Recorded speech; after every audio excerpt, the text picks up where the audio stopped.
The coffee hadn't even cooled when Caleb Monroe noticed the silence.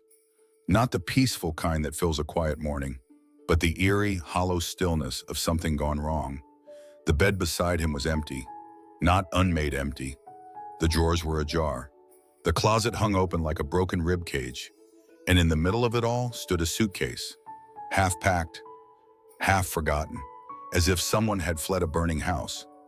Julian Frost wasn't fleeing flames. He was abandoning a life. Caleb stood frozen in the doorway, one hand still holding the corner of his robe.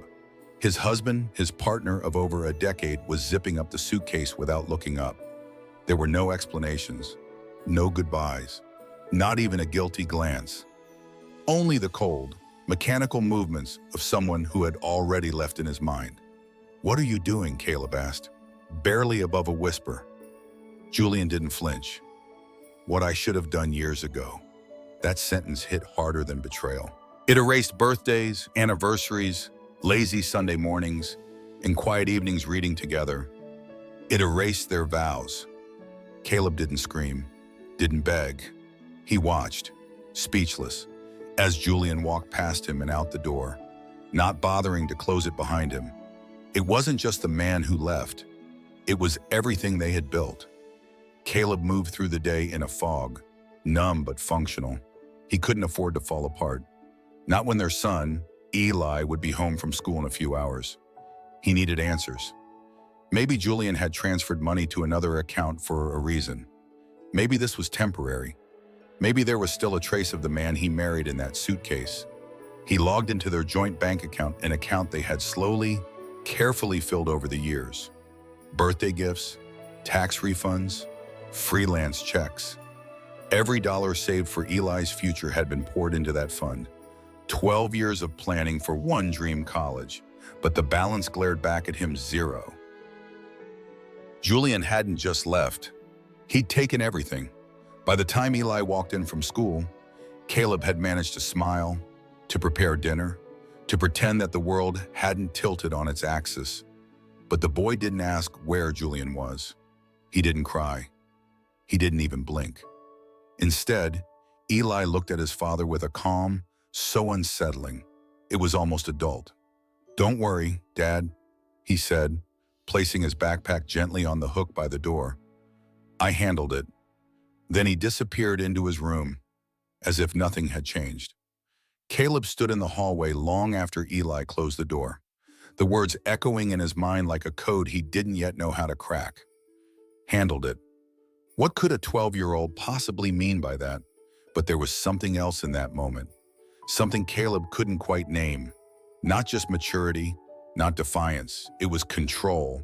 Not the desperate kind that comes from fear, but the deliberate stillness of someone who had already begun to build a response. That night, Caleb couldn't sleep.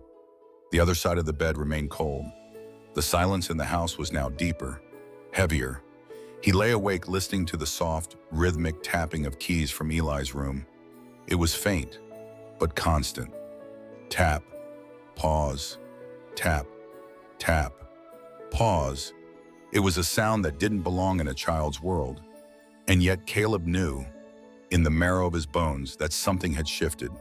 That morning, he'd lost a husband, but maybe, just maybe, he was about to learn exactly who his son really was. If this story speaks to you, if you've ever had to rebuild from a broken trust or found unexpected strength in someone, small follow heart story for more. These aren't just stories, they're mirrors. And sometimes what reflects back might surprise you, because sometimes the ones we think need protection are already saving us. The days that followed were marked by an unnerving calm. Caleb Monroe moved through his routines like a man swimming through a dream, watching, listening, trying not to disturb the strange new order that had quietly settled over the house. But something was different, not just in the silence Julian had left behind, but in Eli. The boy no longer asked about his father. He didn't cry, didn't lash out, didn't show any outward sign of grief or confusion. Instead, he disappeared into his room after dinner each night and stayed there for hours, the quiet hum of his laptop filtering faintly beneath the door. At first, Caleb told himself it was distraction, Perhaps Eli was playing games or watching videos to escape what had happened, but the glow beneath the door lasted deep into the night, and the soft rhythm of typing never sounded idle. It was purposeful, persistent. One night, just after midnight, Caleb crept quietly into the hallway. The light still burned. The typing hadn't stopped. Guilt warred with curiosity. He hesitated, then knocked softly. "Eli," he asked, barely loud enough to carry. The typing ceased instantly. A pause, then the sound of the chair shifting, the laptop shutting. "I'm just finishing homework," Eli called back evenly, but the voice didn't match the contentment of a child working on math problems. It was composed, unshaken, too controlled. The next afternoon, Caleb came home early from the library. He walked quietly past Eli's open door, meaning only to check in. What he saw stopped him cold. Eli sat with his back straight, eyes fixed on a dual-monitor setup he had somehow constructed using old parts from Caleb's storage. On one screen was a spreadsheet, on the other a live feed from a computer in a different location. A name flickered in the corner of the window, Julian Frost. Caleb didn't speak. He watched. Lines of code ran across the bottom of the screen. Eli's fingers moved confidently across the keyboard, navigating what looked like banking portals, internal servers, and document repositories. When the boy sensed his father behind him, he didn't flinch.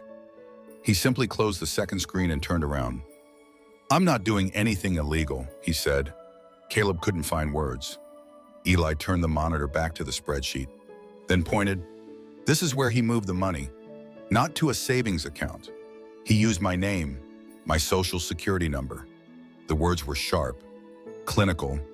Caleb sat down slowly, trying to absorb what he was hearing. "He applied for a home equity loan." Eli continued. "Using our house as collateral. But it's not just that. He forged my guardianship certification to appear as an adult cosigner." A dull roar grew in Caleb's ears. He wanted to scream, to storm out and confront Julian. But all he could do was whisper. Why Eli clicked another tab. A photo appeared. Julian was smiling beside a man Caleb had never seen, tall, handsome, exuding a kind of polished arrogance. Under the photo was a name, Blake Harrington. "He's starting a new life with him," Eli said, his voice now a whisper. "They plan to use the loan to buy a property in Seattle, but Blake doesn't know he used my identity." Caleb sat frozen. This was no longer a child's imagination or speculation. This was real, documented, proven, and Eli had uncovered it all.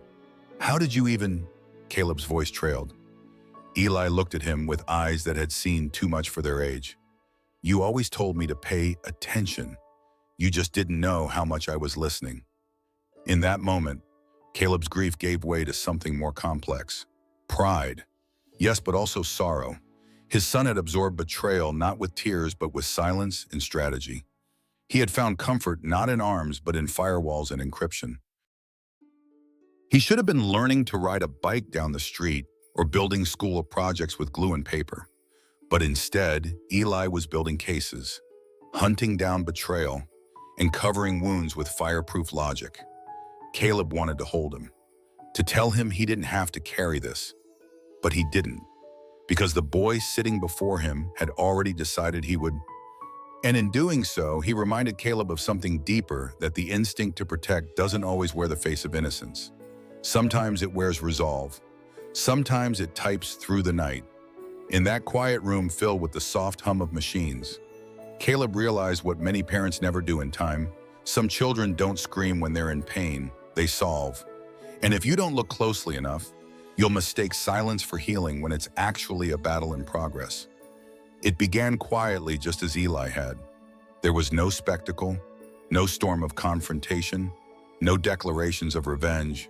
Only a boy with steady hands and a mind that had mapped out every move like pieces on a chessboard. Caleb watched from the background, powerless and stunned, as the storm began to unfold not around them, but around Julian Frost. The first crack came 3 days later.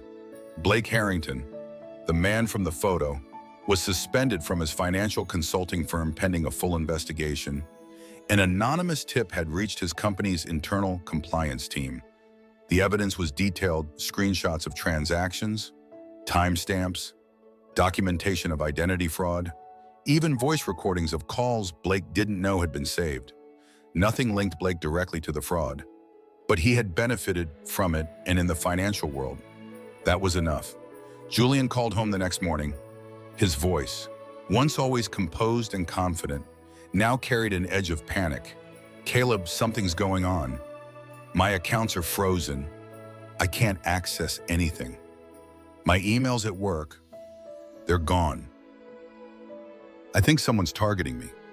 Caleb didn't speak, but beside him, Eli was already walking toward the phone. He took the receiver gently, cradling it with a calmness that no child should have to know. "You stole my future," Eli said, his voice low. "Now I'm protecting it." And then he hung up. Julian didn't call back. Later that week, a certified letter arrived from the Credit Monitoring Bureau. It notified Caleb that a fraud investigation had been opened regarding the unlawful use of Monroe Frost's identity in multiple financial applications. Attached were copies of forged documents. Julian's signature appeared again and again, next to Eli's name. Eli didn't seem triumphant. He didn't glow with satisfaction or seek praise. He simply continued with his routine school, chores, quiet evenings. But the laptop stayed open longer each night, and the darkness in his eyes grew deeper. Concern. Caleb took him to see Dr. Melanie Vasquez, a specialist in child cognitive behavior. Eli agreed without resistance. After 3 sessions, she invited Caleb into her office alone. "Your son is exceptional," she said gently. "He's what we classify as hyperperceptive, a child with advanced pattern recognition, abstract reasoning, and executive processing far beyond his age." Caleb sat still. "But more than that," she continued, "he's using these abilities as a shield. His emotional response to trauma is cognitive control. Instead of crying, he investigates. Instead of seeking comfort, he builds strategies. It's not wrong, it's survival." Caleb lowered his head, fingers tightening around the fabric of his sleeves. Dr. Vasquez leaned forward. "He's not angry. He's trying to restore order. In his mind, betrayal disrupted the equation. He's doing what his brain tells him will fix it." Caleb understood then. Eli's mission wasn't vengeance. It was justice. Not out of spite, but because he couldn't tolerate the idea that someone could hurt him and walk away clean. His silence, his control. It wasn't the absence of emotion. It was the language of pain rendered in logic. Caleb sat in the car for a long time before starting the engine. He looked over at Eli, who was staring out the window. Headphones in, a peaceful expression across his face. He didn't say a word. He didn't need to.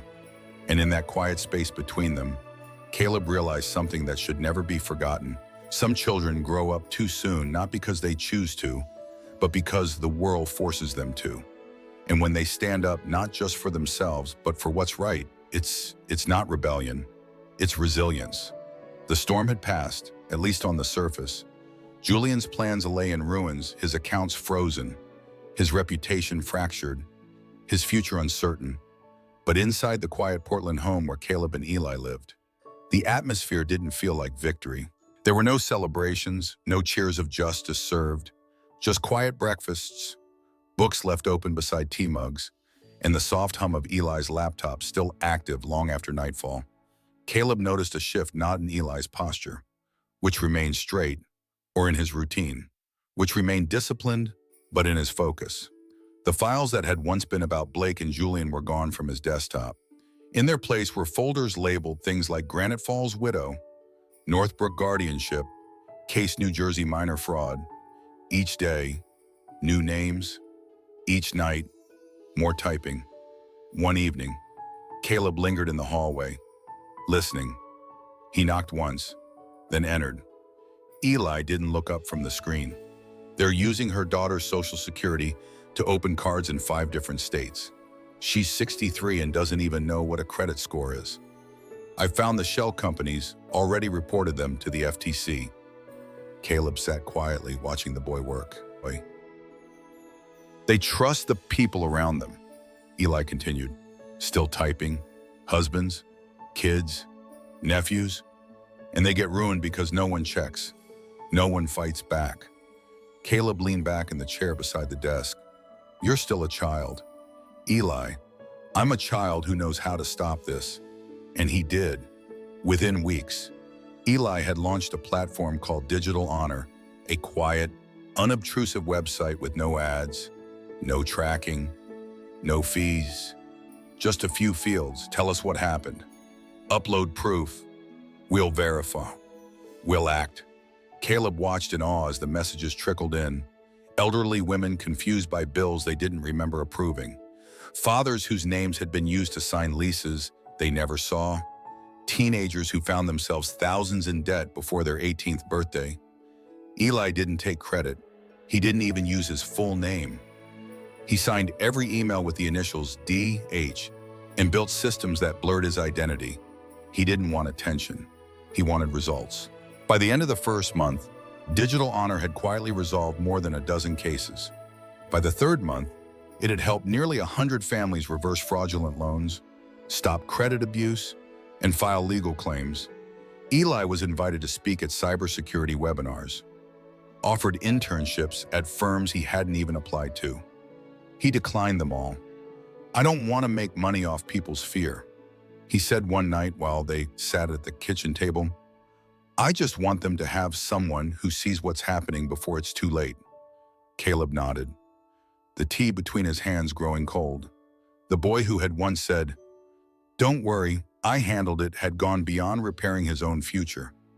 He was protecting futures he'd never even see. There was no bitterness in his work, no pride either, just purpose, and a kind of empathy that Caleb had only seen in those who had known injustice firsthand. That night, Caleb stood by Eli's bedroom door longer than usual. He wanted to say something meaningful, but no word seemed worthy. So he just watched as his son adjusted his glasses and returned to the screen, the blue light flickering softly across his young face. And Caleb knew some children do not wait for the world to become kinder. They become the reason it does. Julian Frost returned with the look of a man who had run out of places to hide. His tailored suits were gone, replaced by a loose coat that hung off his frame. The sharp confidence in his voice had long since dulled, worn down by months of public scrutiny and private humiliation. He had lost his job. His partnership with Blake had imploded when the truth came out. The house they were planning to buy had been pulled from escrow. Legal investigations trailed him from city to city like shadows too stubborn to be outrun. And still he came back not with pride, but with a plea. It was a gray afternoon when he knocked on the door of the Portland house he once called home. Caleb opened it and stood wordless, frozen in a silence too layered for any greeting. "I'm not here to make excuses," Julian said quietly. "I just want to see him." One time, Caleb didn't nod, didn't argue. He stepped aside. Inside, the air felt thick with memories that no longer belonged to anyone. Eli sat at the kitchen table, a cup of cocoa in front of him, unread. When he looked up, his expression didn't shift. It wasn't anger. It wasn't sadness. It was something far heavier: clarity. Julian sat across from him. The once pristine man now looked smaller, not in stature but in presence. "I came to say I'm sorry," he said. "I know it doesn't fix anything, but you were just a boy, and I did something no father should ever do." Eli reached beneath the table and pulled out an envelope. He placed it gently between them. Julian stared at it. "I don't need your money," he whispered. "It's not for you." Eli replied, "Open it." Inside was a bank card. On the back, taped carefully, was a printed balance sheet. The number $75,000. "I rebuilt the fund," Eli said. "Not for myself. For the next kid someone like you tries to ruin." Julian's breath caught. Eli didn't blink. "One day, that money will go to someone whose future was taken before they even had a chance to dream. You don't get to know their name, but you'll know your name isn't on the damage anymore." Julian crumpled, not from the weight of accusation, but from the unshakable grace of the child he had failed. He slid from the chair to his knees, tears soaking the floor beneath him. "I don't deserve forgiveness." "I didn't say you did," Eli answered softly, and that was all. Julian stood eventually. He didn't ask for more.